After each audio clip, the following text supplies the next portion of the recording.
artificial intelligence will completely transform our world. But what is AI? Why will it affect you? And how can you and your business survive and thrive through the AI revolution? Welcome to AI and You. Here is your host, author, speaker, and futurist, Peter Scott. Hello and welcome to episode 262. This is our 5-year anniversary.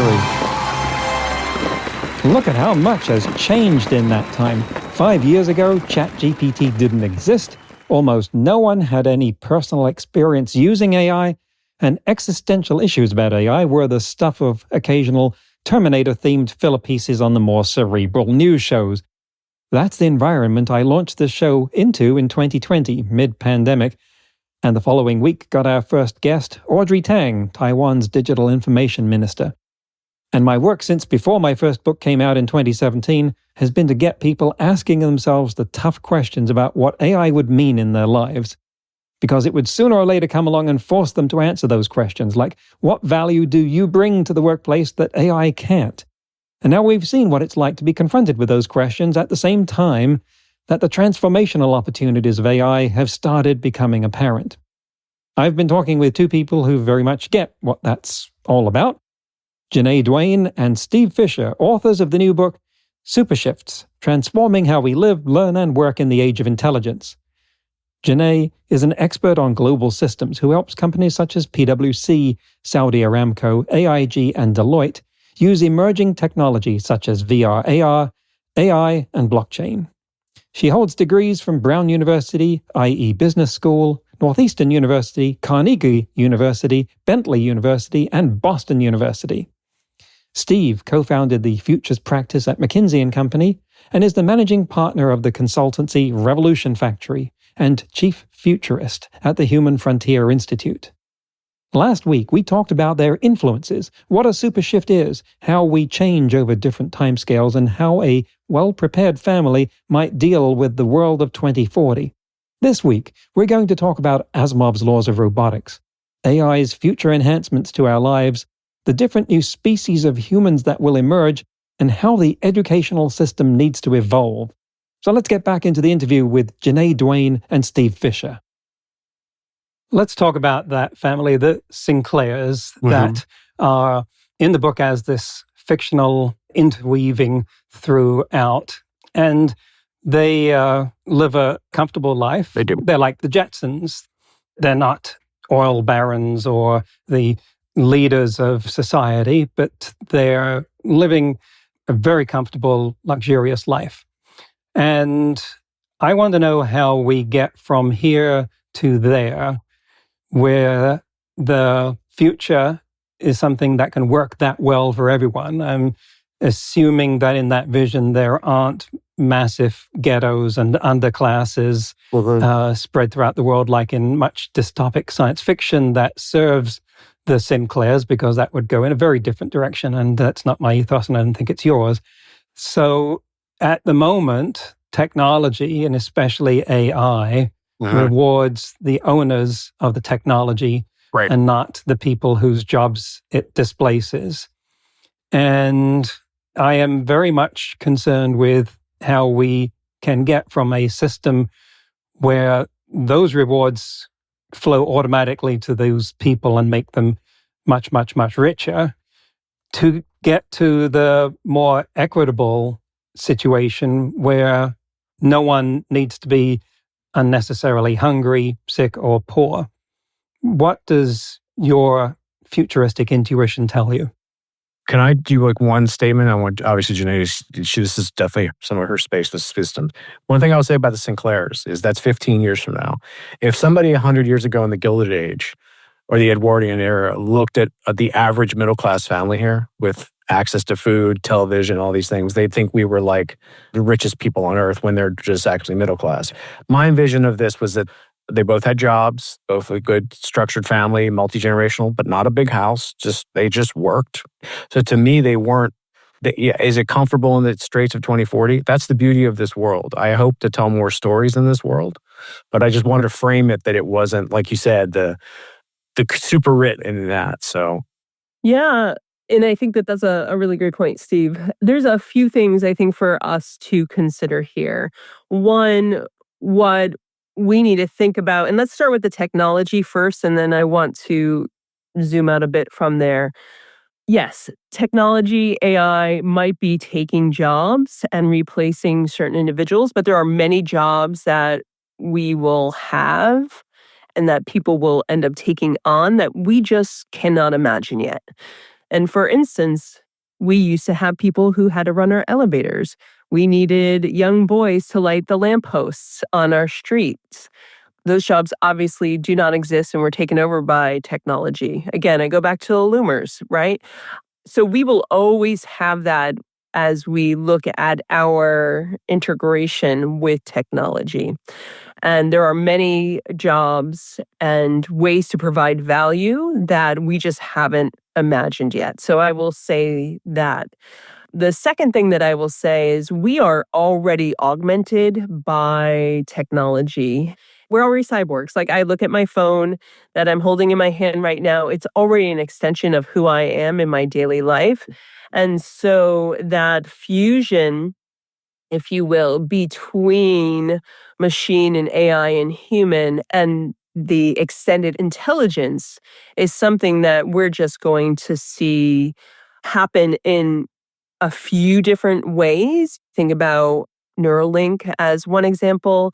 We're looking at wearable tech where you can mouth words to, say, a person you're walking down the street to right now. And there will come a time where you will be able to hear one another in real time, though no one else will be able to hear you who might be in your surrounding area. So we're just seeing that symbiosis extend in different ways. Where I think we have the opportunity is utilizing AI as our partner to reimagine what some of these positive sum outcomes could look like, where we are providing more access, where we are providing more education, where we are reimagining what a capitalistic world looks like, and maybe a model for capitalism looks like that takes all stakeholders into consideration. We need to look at low Earth orbit satellites and the fact that that is actually helping to provide connectivity to very remote areas of the world that then provides educational access. So we're seeing shifts in technology to help provide access and education where many of those folks and in those specific areas within the world, they wouldn't have had access to technology or education previously. So to me, this provides a lovely opportunity to say, what do we want as our values? How do we want to coexist with technology? We can do the same thing and we can take a very capitalistic view where it is the individuals who are building the technology and who are running those systems and in many ways dictating how things go, or we can have more open source protocols, work with one another in a way that is more collective and crosses boundaries and barriers, I will say, with governance and ethical governance, which is a whole different conversation for maybe a different day. But it really needs to start with us as individuals saying, what can I do? What am I doing? What are the moments within my day, maybe within my business, within my organization, maybe if I'm working collectively within partnerships that are go across organizations or going globally, like what are the ways in which we can provide more ethical decision making to provide a bit more of that access as well. So how do we start that today so that yes, we do have an optimistic design fiction piece throughout this book, but that we can then start to move towards that as a reality. Well, one more question using that story line as a way of provoking questions about how we get along in the future. And there's an AI in there that is a reasonable, in fact, conservative projection of today's AI. It's fairly self-aware, highly intelligent, doesn't hallucinate like today's AIs, and conversational, and knows everything that everyone else does. So there's not going to give away what happens, but there is a crisis that the humans solve there, and the AI is part of that. Why does the AI need the humans to do that? What are the humans adding to that? Why couldn't the AI do it itself? Steve, do you want to take this? No, you go. I push it off on Steve because he wrote it. So I was really interested in his. We've never gotten this question, Steve. I like Good this question. question. There you go. Yeah. From my perspective, and I'll see whether or not Steve agrees with me. From my perspective, at this point in human history, AI realizes the value in the symbiosis and that it really is about, and we've trained it and it has trained us on collective decision making. And so it takes into account the human factor that it realizes it does not necessarily have. And that includes creativity. It can, I would argue, different types of empathy, not necessarily the cognitive empathy, but some of the other facets of empathy that machines will not be able to have, or that we can foresee that they'll be able to have. And AI very much views it as a collective consciousness in which it shares with human intelligence. Steve, tell me if you agree or disagree or have a different take on that. This is a great question. Yeah, no, I do. And I'll share something with the listeners. And I don't even think you know this, Ja-Nae. Because like when I wrote it, I actually created, like Asimov's has his 3 laws of robotics. I created 4 laws of AI. I did not know this. No, you didn't know, yeah. I just kind of wanted to keep it like a secret squirrel. But I pulled them up because these were kind of part of the world building. To your point, it was very astute of you, Peter, to kind of pick that out, right? Like, why do you need the people? First one was AI must enhance human well-being and may not harm a human being or through an action allow a human to come to harm. Second, an AI must respect human autonomy and consent, except where such respect would conflict with the first law. An AI must act transparently and equitably, unless doing so would conflict with the first or the second law. And then an AI must continue to learn ways to align with human values and shared futures, provided it does not violate the first, second, or third laws. That's why the humans are...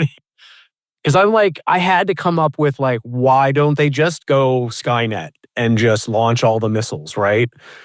Yeah. So is it going to work? But I think a lot about AI ethics. I was very anti-AI for a long time because of what it did to artists and just learning from things and not giving credit. I've spoken about this pretty adamantly, but yeah. So the 4 laws, that's where it comes from. That's the underlying thing that nobody really except the author. So there you go. Thank you. You're welcome. So you define a term for a species for the next phase of human evolution, Homo machina, to the extent of defining subspecies within that. Can you talk about Homo machina and the distinctions and differentiations of those subspecies and what they mean to us now? Yeah, so I can get started and then Steve can maybe talk to some of the specific subspecies. As we are thinking about, again, our evolution with AI, and again, I come back to the fact that I view us as cyborgs, as already having technology as an extension of who we are. It's really about the blending of AI, machine, and humans, not only the intelligence, but also the augmentation of humans in such a way that enhances the human experience. And so one example that we see now, which I think is a really beautiful example, is when we look at AI and machine being integrated into some of the prosthetics that we have for amputees. for the first time, we're seeing folks be able to not only pick up objects, but start to feel what that's like to pick up with their hands. Imagine then a child who was born without a limb, and this ends up being very costly for parents where children grow fast and so it sometimes they're unable to afford that. What happens when you're able to then 3D print for $100 versus say $10,000 and you're able to incorporate AI into that so that a child is able to actually feel what it's like to pick up a cup, what it's like to feel to wrap their hands on a table. So that's one example of where we'll see that augmentation. We'll see that augmentation as well within, I brought up Neuralink earlier, around brain enhancements, cognitive enhancements.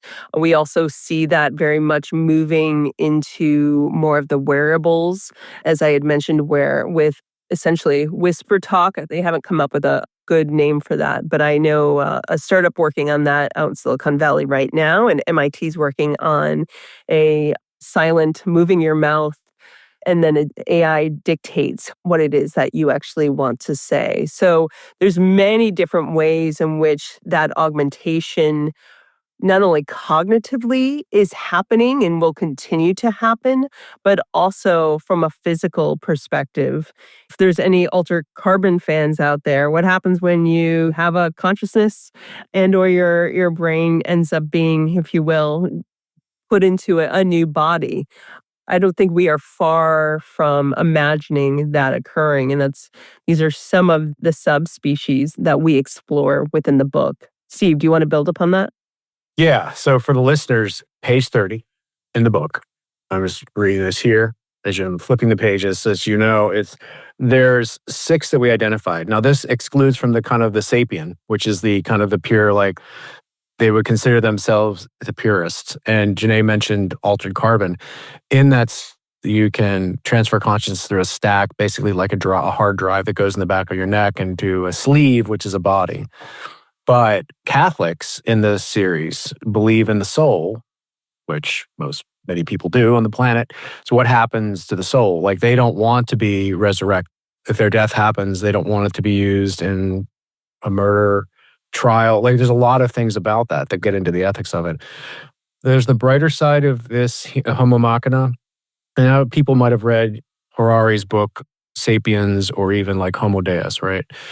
When you think about the split of humanity, we are tribal. Just like we are on social media, we get into our tribes and we get into our echo chambers. The darker side of this is that people will split off into their own kind of tribes because they are who they are. And there's Homo cyberneticus, which is basically like cybernetic enhancements for improving your interfacing to technology. And that obviously can be if you have a limb or a replacement, but some people will do it by choice because they want speed enhances. Then there's like consciousness and robotic bodies, or even human. This is the Homo roboticus.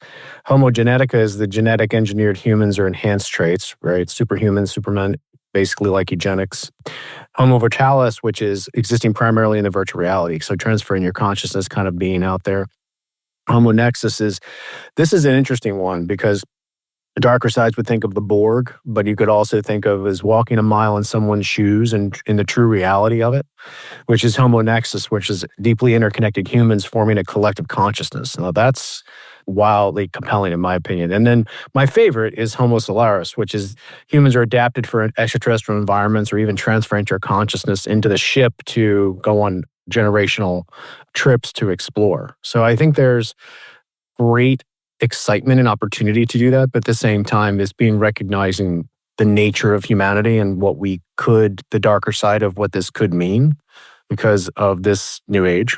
So You mentioned children there, Ja-Nae, and my children, my daughters are the reason that I'm doing this work in this form. That's what propelled me to stretch way outside of my comfort zone to do what I am doing now. And you talk in the book about your son, Max. Can you talk about how Max has changed what you do, how you think, and what you want?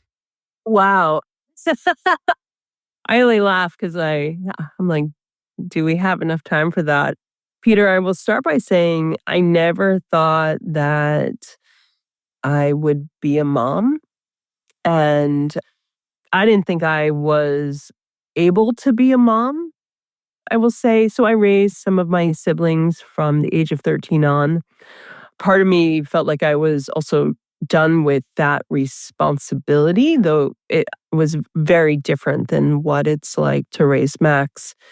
And to raise him and how that's changed me.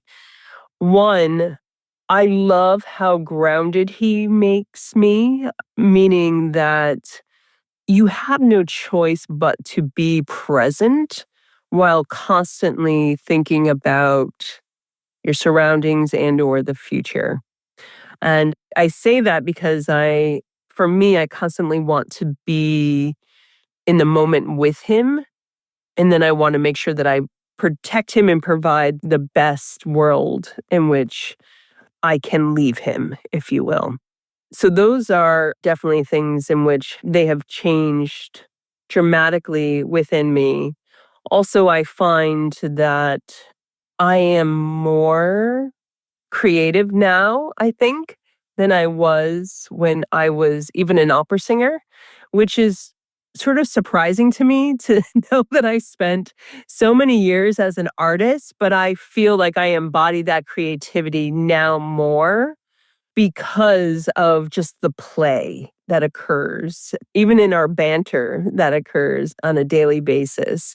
And then the other really lovely thing is looking at the difference in how I view technology or how I even interact with technology versus as a tech native, which he is, and seeing even early on what was very intuitive, what was not. And that has allowed my imagination to explore, well, if he is feeling this intuitive about X, what will the next generation feel intuitive about? So when we think about even what we had used to term as the metaverse, but that blend between those virtual worlds and once we have interoperability and holographic digital twins overlaying on our buildings and our homes in the future, that will be intuitive for the next generation. So in many ways, he's just opened up a whole world of opportunity for me to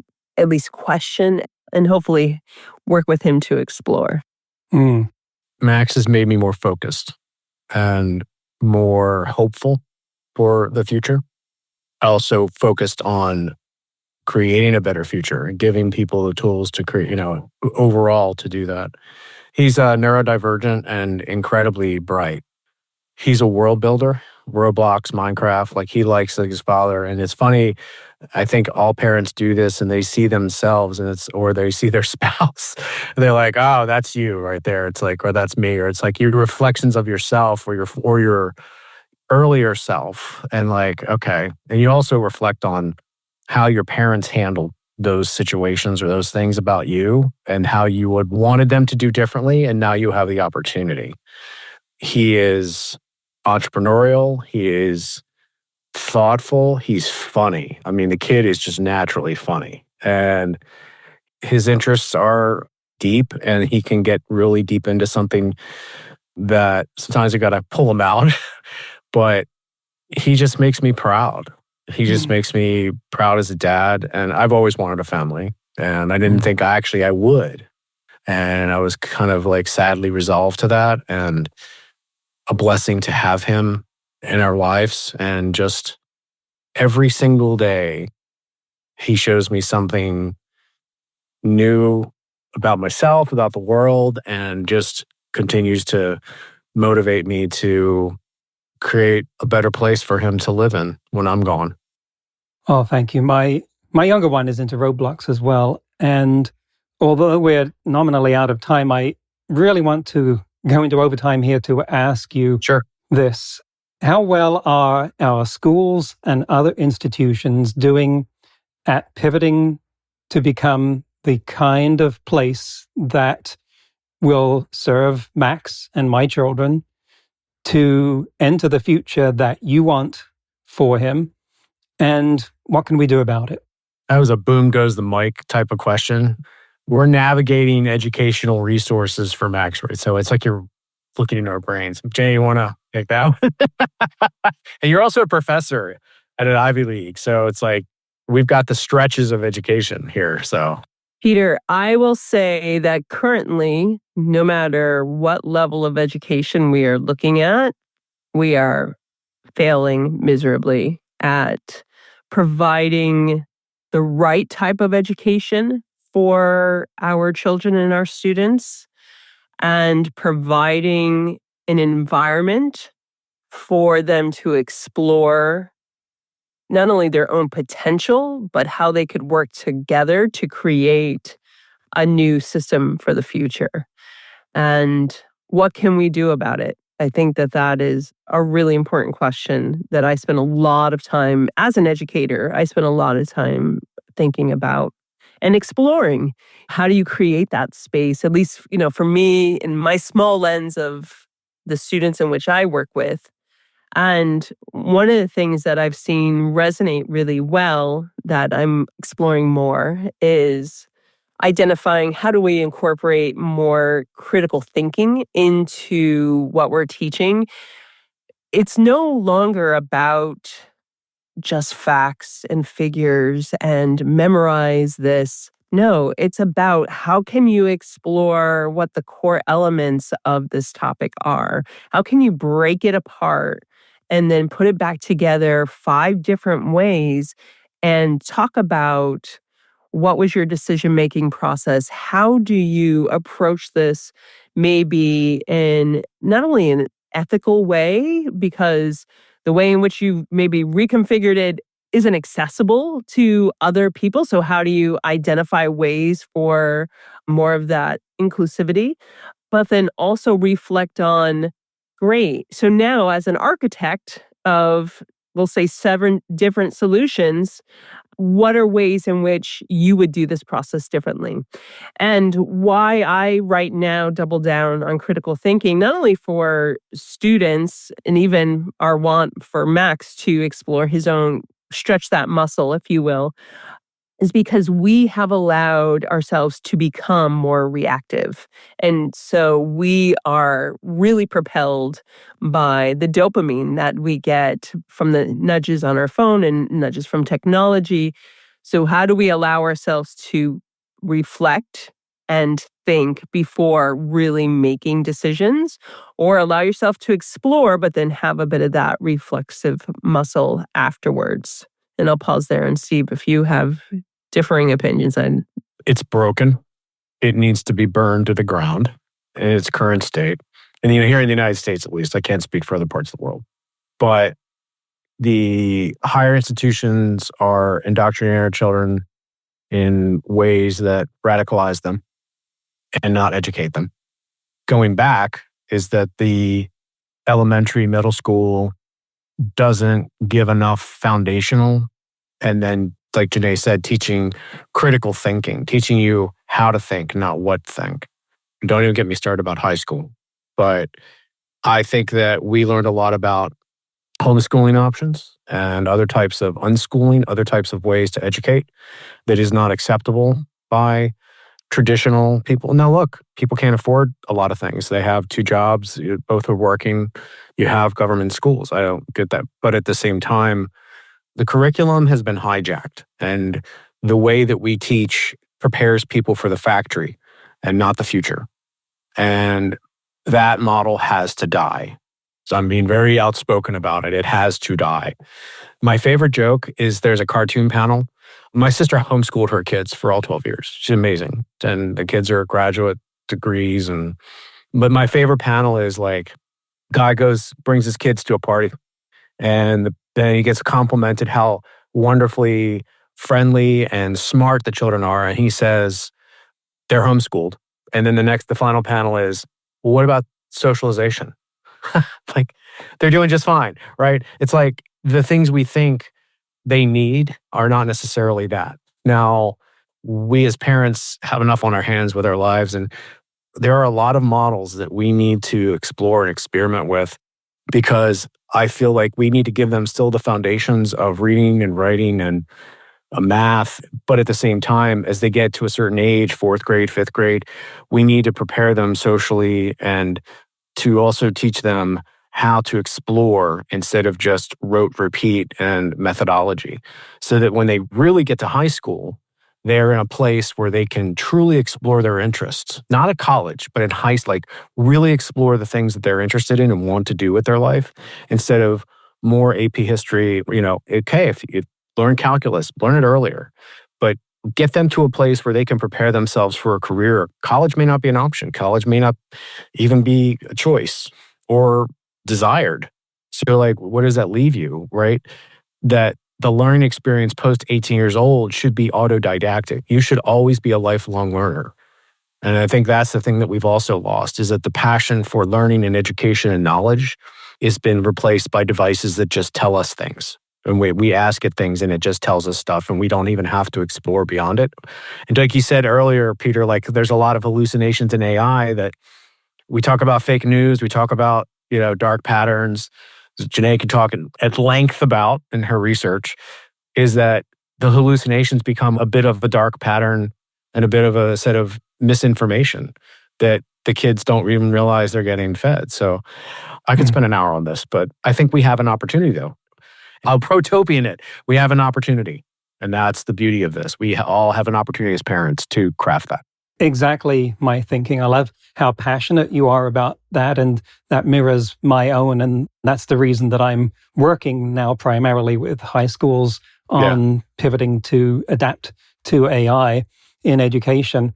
So in operatic terms, we've reached the coda, and I think you've identified the need to not just understand the future, but create it, to do something about it, that it arrives not as a result of us moving into some new space that's predetermined, like we're following a gravitational trajectory, but that what's waiting for us there is the product of our decisions.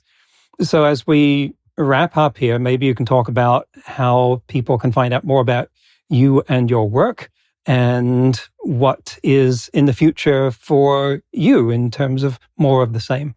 You could take it away. So a few things. In the show notes we're given to Peter, there's a link to get the first 2 chapters, check out Super Shifts. So you'll be able to sign up for some stuff. And there's a lot of other tools and things we have, so you can kind of really get immersed. But we would love if you bought the book, and I think you'd really enjoy it. And we want to hear from you. And we both have our respective, communications and newsletters. But you can find us both on LinkedIn. And supershiftsbook.com it's a large page on everything in the book. You really can kind of get immersed in it and also sign up for that too. And we are working on a second book. It'll be our third. The first one we did 10 years ago was Startup Equation. But the new book is called Designing the Future, and it's about the actionable parts of the book, like Spectrum, Foresight, and the Future's operating system. And that's going to be, we want to create something that people can really dive in and make change in a way than we're just giving you on the page. Yeah, I'm at stephenfisher.io, and Ja-Nae, I'm at Ja-Nae.io. Also, we have shows. I have the Think Forward show, which is a podcast, and YouTube, and you have the Ja-Nae Duane show, right? Yeah, and that's about it. That's a lot, but there you go. It is a lot, but we need a lot. Well, thank you. The book is Super Shifts, Transforming How We Live, Learn, and Work in the Age of Intelligence. It is amazing, contains a wealth of new thoughts, new ideas, new labels and terms on every page. And Steve Fisher and Ja-Nae Duane, thank you very much for coming on AI and You. Peter, thank you for having us. Thank you, Peter. That's the end of the interview. In today's news, ripped from the headlines about AI, police and federal agencies are bypassing facial recognition restrictions using a new AI tool called Track, which identifies people based on traits like body size, gender, hair, clothing, and accessories. Developed by video analytics firm Veritone, Track is used by 400 clients, including police departments, universities, and now the Department of Justice, which began using it last August for criminal investigations. Other Veritone AI tools, including facial recognition, are used by Homeland Security and the Department of Defense. Veritone CEO Ryan Steelberg says Track was designed to help identify suspects when facial recognition is restricted or faces aren't visible. The ACLU, alerted by the MIT Technology Review, criticized the tool as the first large-scale use of non-biometric tracking in the US, warning it poses similar and new privacy threats, especially amid federal efforts to monitor protesters, immigrants, and students. Next week, my guest will be Ja-Nae, an independent filmmaker and creator of the documentary Don't Look Up, the documentary, The Case for AI as an Existential Threat. That's next week on AI and You. Until then, remember, no matter how much computers learn how to do, it's how we come together as humans that matters. That's all for this episode of AI and You. Please leave a rating and comment and share with your friends. Get the book Artificial Intelligence and You and see more videos and articles at aiandyou.net. That's aiandyou.net, where you can also send us your questions. Thank you for listening.